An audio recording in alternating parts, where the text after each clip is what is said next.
Bharatiya Janata party के संगठन पर्व का शुभारंभ सोमवार को नई दिल्ली में देश के प्रधानमंत्री नरेंद्र मोदी को पार्टी के राष्ट्रीय अध्यक्ष जगत प्रकाश नड्डा ने सदस्यता दिलाकर किया, जिसका प्रदेश भर में लाइव प्रसारण हुआ।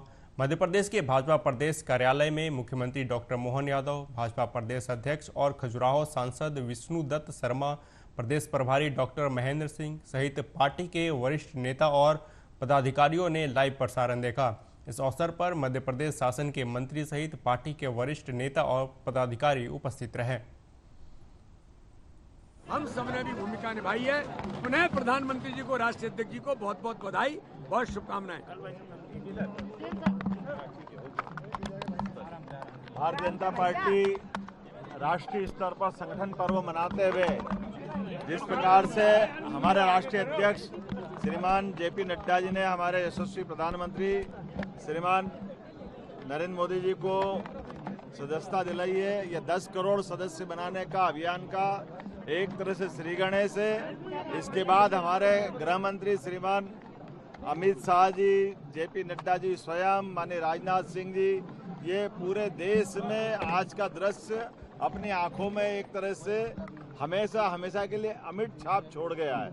भारतीय जनता पार्टी जैसे उन्होंने कहा कि हम देश के हित में दल का विस्तार करना चाहते हैं और देश के दिल में भाजपा का कमल खिलाना चाहते हैं। मैं अपने इस पूरे आयोजन के लिए यशस्वी अध्यक्ष श्रीमान विष्णुदत्त शर्मा जी, हमारे प्रभारी डॉक्टर महेंद्र सिंह जी, हमारे सभी कार्यकर्ताओं को, पदाधिकारियों को, सांसद विधायक मंत्रियों को बधाई देना चाहता हूं। करके मध्य प्रदेश के राजधानी भोपाल में ग्राम्य और आईआईटी पटना के सहयोग से ई पंचायत का आयोजन किया गया। ग्राम पंचायत तक शासन की गुड गवर्नेंस को पहुंचाना ग्राम्य का मुख्य उद्देश्य है। ई ग्राम पंचायत के माध्यम से ग्राम्य लगातार पंचायत में शासन की गुड गवर्नेंस के साथ ग्राम पंचायत में रोजगार दिलाने का काम कर रही है। हर एक ग्राम पंचायत में लोग जागरूक हो, उनको रोजगार मिले, इसी उद्देश्य को लेकर ई पंचायत का आयोजन किया गया। मैं चेयरमैन और सीएमडी हूँ ग्राम्या का। आज का आयोजन ई पंचायत कार्यशाला थी जो आईआईटी पटना और ग्राम्या के सौजन्य से थी, सामूहिक सहभागिता से थी। हमारा उद्देश्य आज की कार्यशाला करने का ये था कि हम गांव के अंदर गुड गवर्नेंस स्थापित करें। शासन का जो डिलीवर्स है, शासन की योजनाएं हैं, समुचित तरीके से गांव के अंदर पहुँचे और समृद्ध विकास हो। हमारा मोटिव ही है समृद्ध गांव समृद्ध विकास। तो आज हम सारे लोग जो एकत्रित हुए हैं, खासकर से ग्राम्या के साथ आईआईटी पटना जो फिस्ट है हमारा, उसके साथ एक मेमोरेंडम ऑफ अंडरस्टैंडिंग का साइन हम लोग किए हैं कि हम दोनों मिल करके किस तरह से ई पंचायत को का जो स्वप्न है उसको साकार कर सके और उसके अंदर ग्रामीण क्षेत्रों को किस तरह से सशक्तिकरण कर सके, उनको आर्थिक दृष्टि से, हेल्थ की दृष्टि से, और उनको इन्फॉर्मेशन और सूचना जो मिलती है वो सारी की सारी चीज़ें सुगम हो जाए और उनको आसानी से प्राप्त हो पाए। ये यदि आप भारत के समृद्धि की कल्पना करते हैं तो निश्चित तौर पे पंचायत की समृद्धि के बिना ये संभव नहीं है। तो इन सारी चीज़ों को देख करके ग्राम्या ने एक प्रपोजल किया है और उसके द्वारा हम मॉडल रूप में पहले कुछ पंचायतों को लेंगे और उनको समृद्ध करेंगे और उसी को रिप्लिकेट करेंगे अन्य ब्लॉकों में और अन्य पंचायतों में और इसको बाद देश में इसको ले जाएंगे। वहीं मध्य प्रदेश के शिवपुरी में अतिथि शिक्षकों ने अपनी मांगों को लेकर अनोखा प्रदर्शन किया। जिले के अतिथि शिक्षक पिंड भरते हुए कलेक्ट्रेट कार्यालय पहुंचे। यहां उन्होंने कलेक्ट्रेट परिसर में धरना प्रदर्शन कर मुख्यमंत्री मोहन यादव के नाम एक ज्ञापन सौंपा है। अतिथि शिक्षक संघ के जिला अध्यक्ष कांति मौर्य ने बताया कि सितंबर 2023 को तत्कालीन मुख्यमंत्री शिवराज सिंह ने अतिथि शिक्षकों को लेकर कई घोषणाएं की थी, लेकिन यह घोषणाएं आज तक लागू नहीं हो सकी। ऐसे में अब अतिथि शिक्षकों को हटाने का काम भी किया जा रहा है, जबकि अतिथि शिक्षकों ने मन लगाकर काम किए थे। कांति मौर्य ने बताया कि घोषणाएं पूरी न होने पर आज अतिथि शिक्षकों ने काला दिवस मनाया है। वहीं 5 सितंबर को पूरे प्रदेश के अतिथि शिक्षक मुख्यमंत्री से मिलने भोपाल जाएंगे। जी है कि 2 सितंबर 2023 को जो माननीय पूर्व मुख्यमंत्री शिवराज सिंह चौहान जी ने जो घोषणाएं की थी, उन घोषणाओं के आदेश तत्काल रूप से जारी की जाए। क्या मांगे थी आप? उनमें मांगे जो भविष्य सुरक्षित के लिए थी वो निम्न मांगे थी, जो निम्न अनुसार है। पहली थी कि 1 साल का अनुबंध रहेगा, जो कि आदेश अभी तक हुआ नहीं है। 1 साल का अनुबंध, 12 माह का कार्यकाल, गुरुजी के तर्ज पे अनुभव के आधार पर विभागीय परीक्षा रहेगी, जिससे आपका भविष्य सुरक्षित किया जाएगा। तीसरी मांग थी कि आपको 50% बोनस अंक दिया जाएगा, जो कि आज तक तत्काल आदेश जारी नहीं किए गए हैं। चौथी मांग थी 20%, जो निम्न शिवराज सिंह ने जो आदेश निकाले थे, जो मांगे आपकी माननी थी, तो क्या ये यादव जी जो मुख्यमंत्री हैं वो नहीं मान रहे क्या इसको? यादव जी ने जब विधायक थे तो यादव जी ने ये पत्र लिखा था अतिथि शिक्षकों के भविष्य को लेकर कि अतिथि शिक्षकों को समदा सारा शिक्षक बनाया जाए और उसका भविष्य सुरक्षा किया जाए। मगर माननीय मुख्यमंत्री बनने पर ये वो घोषणाओं को नकार रहे हैं। इसलिए वर्तमान मुख्यमंत्री जी से हमारा अनुरोध है कि तत्काल रूप से इन आदेशों को अमल करें। तो कहाँ से कहाँ तक बढ़े थे आपने पैर? हमने पैर बढ़ा था। मध्य प्रदेश के खनियान थाना क्षेत्र के सभी प्रजापति समाज और आज़ाद समाज पार्टी ने एकजुट होकर तहसीलदार को ज्ञापन दिया है। जिले के खनियान थाना में हिम्मतपुर सीता पाठ मंदिर के सामने धर्मशाला बनाने के लिए जमीन को आवंटित किए जाने की मांग की गई है। खनियान थाना और आसपास के प्रजापति और आज़ाद समाज पार्टी ने एकजुट होकर तहसीलदार को ज्ञापन दिया और ज्ञापन के माध्यम से मांग की है कि प्रजापति समाज और एसटी, एससी और ओबीसी वालों के साथ भेदभाव किया जा रहा है, उन्हें परेशान किया जा रहा है। वहीं प्रजापति समाज की बाउंड्री और झोंपड़ी को कुछ लोगों के द्वारा तोड़ा गया, उन पर उचित कार्रवाई होनी चाहिए तथा हजारों बीघा जमीन को कब्जा मुक्त कराया जाए। कि हमारा जो पुराना पूर्वजों का वहाँ मंदिर भी स्थापित है सीतापाड़ा मंदिर पर, और हमारा जो समाज है बहुत ही यानी अभी गरीबी स्थिति में है और आर्थिक स्थिति भी ठीक नहीं है, तो वहाँ बेटियों की शादी के लिए कुछ धर्मशाला निर्माण ऐसा कुछ करना चाह रहे थे। तो वहाँ पर वहाँ के कुछ चंद लोग जो बदमाश लोग तो उस कार्य में रुकावट डाल रहे हैं और इसमें कई प्रकार की राजनीति चल रही है। और आज देख लो यहाँ पर साहू समाज का मंदिर है। ये जो मामला है, सबसे पहले तो मैं आपके चैनलों को धन्यवाद करता हूँ जो आज आपने गरीबों की आवाज़ उठाने के लिए आए हो। ये प्रजापति समाज है जो खनिया थाना क्षेत्र का, लगभग यहाँ 15,000 वोट है प्रजापति समाज का। आज पूरे क्षेत्र के लोग ये 2 बीघा जमीन के लिए लड़ रहे हैं। वहाँ एक जो धार्मिक धर्मशाला बना रहे थे, सामूहिक धर्मशाला, जिसमें इनका मुख्य उद्देश्य था कि हमारे बच्चे भी पढ़ सकते हैं खनिया थाना में, हम वहाँ शादी विवाह भी कर सकते हैं। और पहले इन लोगों को पंचायत से भी कहा गया कि तुम ये ज़मीन घेर लो। इसके बाद इनको 1 साल से परेशान किया जा रहा है। इनने जो बाउंड्री बनाई थी वो भी पटक दी गई, इनकी जो झोपड़पट्टी थी, झोपड़ी डाली थी, वो भी मिटा दी गई। किन लोगों द्वारा मिटा दी गई? एक कुछ चंद लोग हैं, ये एक नाम तो ले रहा है कोई किसी का, बाकी जो चंद लोग हैं जो इनका विरोध कर रहे हैं। अब उसके विषय में हमने जो आवेदन दिया है, और जो ज्यादातर प्रताड़ित तो उनसे नहीं है भाई, वो तो कौन हो सकते हैं लड़ाई लड़ने के लिए, लेकिन जो प्रशासन है, तहसीलदार महोदय है, कल मशीन चल रही थी, तो कल मैंने फोन लगाया टीआई साहब को, उनने इसकी बात करी तो मैंने यहाँ से समाधान हुआ, मैंने एसडीएम साहब को फोन लगाया। आज आज़ाद समाज पार्टी और उनके साथ जो संलग्न व्यक्ति प्रजापति समाज के उनके द्वारा एक ज्ञापन प्रेषित किया गया, जिसमें विभिन्न बिंदुओं के ऊपर उनकी द्वारा मांग प्रेषित की गई है एवं भूमि आवंटन से संबंधित भी उसमें एक मांग रखी गई है। तो संबंधित को समझाइश दी गई कि भूमि आवंटन के हिम्मतपुर रोड पे छीता पाठे के सामने मंदिर को धर्मशाला के लिए बनाना चाह रहा है समाज हमारी प्रजापति। तो बिन पे कार्रवाई कर रहे हैं, सुनाई नहीं हो रही, कुछ नहीं, हमारी समाज में विवाद। वहीं शाजापुर जिले में भी अतिथि शिक्षक संघ ने सरकार के खिलाफ विरोध प्रदर्शन किया और नियमितीकरण की मांग को लेकर शव यात्रा निकाली। इस प्रदर्शन में बड़ी संख्या में अतिथि शिक्षक शामिल हुए और उन्होंने सरकार के खिलाफ अपनी नाराजगी जताई। प्रदर्शनकारी शिक्षकों ने चेतावनी दी है कि अगर उनकी मांगें पूरी नहीं की गई तो वो मध्य प्रदेश में उग्र आंदोलन करेंगे। उन्होंने कहा कि सरकार ने उन्हें नियमित करने और उनके वेतन में वृद्धि करने का वादा किया था, लेकिन अभी तक कुछ नहीं किया गया, जिससे उन्हें बेरोजगारी का सामना करना पड़ रहा है। शव यात्रा शहर के अलग अलग मार्गों से होते हुए महापुरा, किला रोड, चौक, नई सड़क और बस स्टैंड तक पहुंची। प्रदर्शनकारियों ने सरकार के खिलाफ नारे लगाए और अपनी मांगों को पूरा करने की मांग की। इस प्रदर्शन में शामिल अतिथि शिक्षक आशीष शर्मा ने कहा कि हम सरकार से अपनी मांगों को पूरा करने की मांग करते हैं। अगर हमारी मांगें पूरी नहीं की गई तो हम उग्र आंदोलन करेंगे। प्रदर्शन के दौरान पुलिस ने सुरक्षा के कड़े इंतजाम किए थे और प्रदर्शनकारियों को शांति बनाए रखने की अपील की गई। शिक्षकों के लिए नियमितीकरण का वादा किया गया था और वर्तमान में हमारे मुख्यमंत्री यशस्वी मुख्यमंत्री हैं। आप हमारी पीड़ा सुनो। ये अतिथि शिक्षक, इनकी तो अर्थी निकल गई, हमारी भी अर्थी निकल जाएगी। बस हमारी मुख्यमंत्री मोहन यादव जी से यही मांग है, इस अर्थी यात्रा को सिर्फ आप ही रोक सकते हो।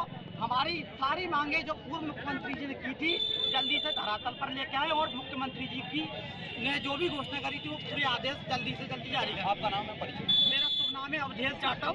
मैं वर्तमान में अतिथि शिक्षक हूँ सुआ गाँव से। इस शिक्षकों के लिए नियमित आज 2 सितंबर 2023 विधानसभा चुनाव के पूर्व मुख्यमंत्री शिवराज सिंह जी चौहान ने भोपाल के लाल परेड ग्राउंड में हमारी महापंचायत आयोजित की गई थी। अत्यंत दुख के साथ कहना पड़ता है कि आज 1 साल पूरा होने पर भी उन घोषणाओं को सरकार ने आदेश लागू नहीं किए। मध्य प्रदेश की मोहन सरकार लगातार प्रदेश में 15 वर्षों से सेवा दे रहे अतिथि शिक्षकों को घर बिठाने का कार्य कर रही है। शासन और प्रशासन के अधिकारी जो डीपीआई में बैठे हैं वो नई नई योजनाएं लाकर हमारा शोषण कर रहे हैं। आप सभी पत्रकार भाइयों को सर्वप्रथम मैं नमस्कार करती हूँ और धन्यवाद देती हूँ कि आज हमारे बीच आए आप और हमारी बात को आगे पहुँचाने के लिए आप इतना सामने आए। तो मैं भी अपनी बात कहना चाहूँगी कि आज 2 सितंबर है, 2 सितंबर 2024 है, पर 2 सितंबर 2023 को पूर्व मुख्यमंत्री शिवराज सिंह चौहान जी ने हमारे प्रति अतिथि शिक्षकों के लिए हमारे भविष्य को सुरक्षित करने के लिए बहुत सारी घोषणाएं की थी, महापंचायत की थी, पर आज बराबर 1 वर्ष हो गया है पर हमारी कोई सुनवाई नहीं हो रही है और न ही उन महापंचायत में की गई घोषणाओं में से कोई घोषणाएं पूरी की गई है। मैं आज हम लोगों ने सभी ने बहुत ही प्रताड़ित होकर, परेशान होकर, शासन का इंतजार करते करते परेशान होकर आज हमने ये कदम उठाया है। हमारे हिंदू धर्म में कभी महिलाएं हंडे नहीं उठाती हैं, आरती नहीं उठाती है, पर आज हम लोगों ने ये कदम उठाया है जो कि कैसे भी हमने अपनी आरती उठाई है। हम किसी से विरोध करते नहीं है, हम किसी से शिकायत नहीं करते, पर सरकार से यही मांग करते हैं कि जो घोषणाएं सरकार ने की। मध्य प्रदेश के शिवपुरी जिले के कोलारस कस्बे में रहने वाले और शिवपुरी में किराए के मकान में रहकर वकालत करने वाले वकील लापता हो गए हैं। इस मामले को लेकर वकील के परिजन और शहर के अधिवक्ताओं ने मिलकर शिवपुरी पुलिस अधीक्षक को शिकायत दर्ज कराई है। बड़े भाई का कहना है कि भाई और उसकी पत्नी में विवाद चल रहा था और मामला न्यायालय में भी विचाराधीन था। वकील की तलाश को लेकर शिवपुरी पुलिस अधीक्षक को ज्ञापन सौंपा गया है। जानकारी के अनुसार कोलारस के रहने वाले विकास जाटव ने बताया कि उसका भाई शादीशुदा है। सचिन जाटव शिवपुरी में रहकर वकालत का काम करता था। सचिन की पत्नी का विवाद हुआ था, जिसके बाद दोनों का मामला कोर्ट में लंबित है। पिछले 3 महीने से सचिन की पत्नी अपने मायके में रह रही है। इधर शिवपुरी में उसका भाई सचिन किराए के मकान में रहता था। परिजन आशंका जता रहे हैं कि सचिन किसी साजिश का शिकार हुआ है। इसी के चलते एसपी को ज्ञापन देकर सचिन को जल्द खोज निकालने की गुहार लगाई गई है। यहाँ पे सर भैया को देखने आया था, 25 तारीख से देंगे वो, तो मकान मालिक ने बताया था कल क्या तुम्हारा भाई का रूम बंद है, आप देख लो आने के कहीं 25 तारीख के चले गए। तो हम पहुंचे थे वहाँ पे, तो फोन लगाया था, तो फोन 5 बजे तक लगा था। 5 बजे हम तो कंप्लेंट कराने गए, 5 बजे के बाद में मोबाइल बंद हो गया, कंप्लेंट करके आए। क्या बात हुई थी? फोन ही नहीं उठाया ना, नहीं उठाया।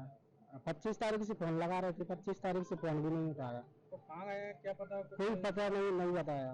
उनके मोटरसाइकिल वगैरह सब नीचे रखी हुए रहते हैं कमरे पे, कपड़ा वगैरह जूता वगैरह सब भाई पे रखा है, पर्स वगैरह सब उनका। शिवपुरी में कोई पारिवारिक विवाद था? नहीं कोई विवाद नहीं। ज्ञापन दे रहे हैं शादी से जयपुर सर, कल मैंने फोन लगा के बुलाया था उनको। नहीं बिल्कुल वही वो 3 महीने से वहीं पे थी। अच्छा। तो मंगलवार को भैया गए थे वहाँ पे दतिया पे, तो बिल्ला बताया था कि मंगलवार को रुको। तो टोल बैरियर पर मारपीट की वारदात का सीसीटीवी वीडियो सामने आया है। बैरियर को घेर कर रखा हुआ था। सामने एक ट्रक चेक पोस्ट पर था जो धीरे धीरे वापस जाने लगा। सीसीटीवी कैमरे में वीडियो के साथ सहकार ग्लोबल कंपनी के कर्मचारियों की चीख पुकार की आवाज़ में अंदाज़ा लगाया जा सकता है कि दहशतों के मंसूबे सोन की सुनहरी रेत को लेकर किस कदर खूनी खेल खेलने पर आमदा है। उधर पुलिस का मामले में कहना है कि चेक पोस्ट पर मारपीट हुई है और लूट और फायरिंग के पुख्ता सबूत नहीं मिले हैं। दरअसल मामला शहडोल जिले के देवलोद थानांतर्गत ग्राम सुखाड़ में बने चेक पोस्ट जो अवैध खनन पर रोक लगाने का काम करते हैं। कर्मचारियों ने बाकायदा ट्रांजिट पास टीपी के पैसे चुकाकर रेत लोड ट्रक की जांच कर आगे जाने देते हैं। इस बात को लेकर स्थानीय लोगों को सीधी और उत्तर प्रदेश से आए बदमाशों ने रोजगार का लालच देकर बरगलाया हुआ है। यहाँ के लोगों को बेरोजगारी के नाम पर बंदूक पकड़ा दी गई है और अवैध रेत खनन और परिवहन में आड़े आने वाले किसी भी व्यक्ति को मौत के घाट उतारने की ट्रेनिंग दी जाती है।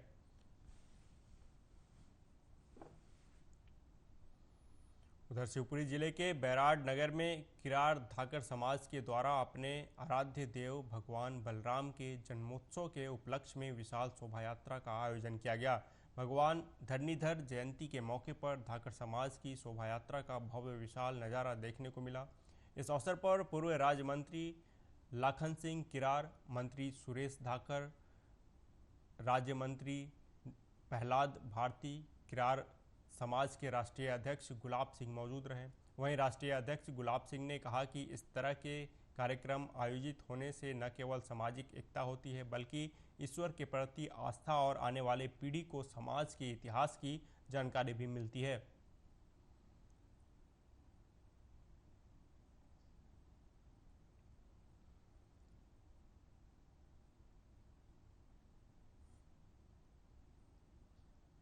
अगली खबर बिहार के रोहतास जिला के डेहरी से है, जहां डेहरी में सीएम नीतीश कुमार ने कई कार्यक्रमों में भाग लिया। इस दौरान सबसे पहले उन्होंने वाटर ट्रीटमेंट प्लांट का कार्य आरंभ किया। इसके बाद उन्होंने श्रम संसाधन विभाग द्वारा संचालित सेंटर ऑफ एक्सीलेंस का उद्घाटन किया और निरीक्षण किया।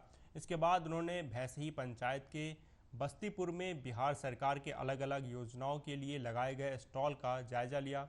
मुख्यमंत्री के साथ डिप्टी सीएम सम्राट चौधरी, मंत्री विजय चौधरी, जमा खान, संतोष कुमार सिंह के अलावा कई पूर्व मंत्री और अन्य नेता साथ रहे। बता दें कि सीएम के आगमन को लेकर कई तरह की व्यवस्था किया गया था। लगभग 35 से 40 मिनट तक मुख्यमंत्री डेहरी में रुके। इस दौरान उन्होंने कई कार्यक्रमों में भाग लिया। सीएम साहब के आगमन का मतलब होता है कि विकास की एक कड़ी और जुड़ती है। देखिए, जब भी मुख्यमंत्री जी किसी जिला में जाते हैं तो उनकी पूरी जिले की कई चीज़ें उनके मस्तिष्क में घूमते रहता है और आने का मतलब है कि नई सौगात इसे रोहतास जिला को मिलेगा। पहले से ही उनकी प्लान थी, चूँकि आज काफ़ी समय देने वाले थे, लेकिन एक कार्यक्रम इसी में पटना में हो जाने के चलते कम समय। मुख्यमंत्री जी का हमने डीएम को 3-4 दिन पहले लिख कर दिया था कि जिला के विभिन्न अंचल से प्रखंड से संबंधित समस्या है गरीबों का। जैसे एक है कि लाइन आपने पर्चा दिया, आज भी कहते हैं कि हम 1000 पर्चा बांटने आए, लेकिन ऐसे कई सालों से पर्चा मिला है जिससे बेदखल भूमिहीनों को करके दबंग और भूमाफियाओं ने कब्जा कर लिया है और डीएम से लेके जो है सीएम तक दौड़ते रहा लोग वर्षों से, आज तक दखल नहीं दिलवाए। दूसरा है कि आप जो है यहाँ के बेरोजगारी बढ़ा दिए, खनन को बंद करके, पत्थर खनन बंद है कई वर्षों से। हम चाहते हैं कि पत्थर खनन शुरू कराया जाए और हैंड से तोड़ने के लिए हाथ और थौड़ा को जो है बना के जो है आप इसी दीजिए, उनको परमिशन दीजिए तोड़ के बेचने का। दूसरा है कि बालू घाट यहाँ बड़े लोगों को नीलाम करते हैं, यहाँ पंचायत स्तर के छोटे छोटे लोगों को दीजिए और यहाँ जो है सस्ता कीजिए लोगों को, जो है पत्थर और जो है बालू मिल सके। ये सभी समस्याओं को आज का सीएम का कार्यक्रम कितना सफल, देखिए सफल क्या रहा है। सीएम जी सिर्फ आए और अपने कुछ खास लोगों से चेहरा दिखा के चले गए। हजारों लोग यहाँ खड़े थे, आप पूछ लीजिए हजारों लोगों से कोई भी वो सीएम का चेहरा तक नहीं देखा। वो आए भी और चले गए, कोई से मिले नहीं। और लोग आए हैं दुख सुनाने के लिए अपने बिहार के नालंदा जिले के कस्तूरबा गांधी आवासीय विद्यालय पलवरपुर की 1 दर्जन से अधिक छात्राएं अचानक बीमार हो गईं। इन सभी छात्राओं ने पेट दर्द, दस्त और बुखार की शिकायत की थी। 3 दिन पहले इसी स्कूल में एक छात्र की मौत हो चुकी है। घटना के बाद स्वास्थ्य महकमे में हड़कंप मच गया है। मामले की गंभीरता को देखते हुए सिविल सर्जन अनुमंडल पदाधिकारी ने पलवरपुर अस्पताल पहुंचकर इलाजरत छात्राओं की जानकारी ली। हिलसा अनुमंडल पदाधिकारी परवीन कुमार ने बताया कि एक छात्रा की मौत की बात कही है। पोस्टमार्टम रिपोर्ट आने के बाद ही छात्रा की मौत के कारण का पता चल सकेगा। वहीं प्राथमिक स्वास्थ्य केंद्र पलवरपुर में पदस्थापित सरकारी डॉक्टर अभिषेक कुमार ने कहा कि अभी तक कुल 15 छात्राएं बीमार हुई हैं, जिसमें एक छात्र किरण कुमार की मौत हो चुकी है। डॉक्टर ने बताया कि जिस छात्रा की मौत हुई है उसमें चमकी की शिकायत थी। उन्होंने कहा कि बाकी इलाजरत छात्राओं में फूड पॉइजनिंग की शिकायत हुई थी। प्राथमिक स्वास्थ्य केंद्र पलवरपुर में इलाजरत छात्राओं ने खाने में गड़बड़ी की भी शिकायत की थी। फिलहाल सभी छात्राओं का इलाज स्वास्थ्य केंद्र में चल रहा है, जबकि एक छात्रा का इलाज बिहारशरीफ सदर अस्पताल में चल रहा है।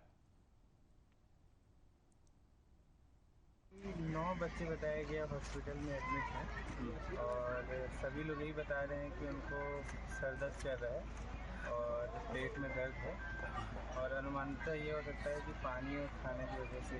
टोटल 10 से 15 के आसपास बच्चे बीमार हैं। सबको बुखार है 1 दिन से और उल्टी से मन हो रहा है। किस तरह का शिकायत मिल रही है? शिकायत सबका ऐसे बोला है तो बुखार मिल रहा है, सबको उल्टी से मन रह रहा है, वीकनेस कमजोरी है और पेट में दर्द लेके आई है। खाना मिलता था ना, उसमें छोटा छोटा कीड़ा था। हाँ, तो वही कीड़ा खाती थी तो कुल को पेट में दर्द हो जाता था और माथा दर्द करने लगता था। यही इसी चीज से वो लोग बीमार पड़ गई। बुखार भी आया था जी। कितने लोग को? 6-7 लड़की को बुखार आया था। अच्छा, तो इसमें एक की मौत भी हुई है ना बाबू? जी। क्या नाम था उसका? किरण। उसको क्या हुआ था? उसको बुखार लगा था तो दवा दिया गया, तो वो खाना खा के दवा खा ली, उसके बाद अच्छा तरीका से सोने चली गई। फिलहाल इस बुलेटिन में अभी तक के लिए इतना ही। देश दुनिया की तमाम खबरों के लिए देखते रहिए आर्या न्यूज़। नमस्कार।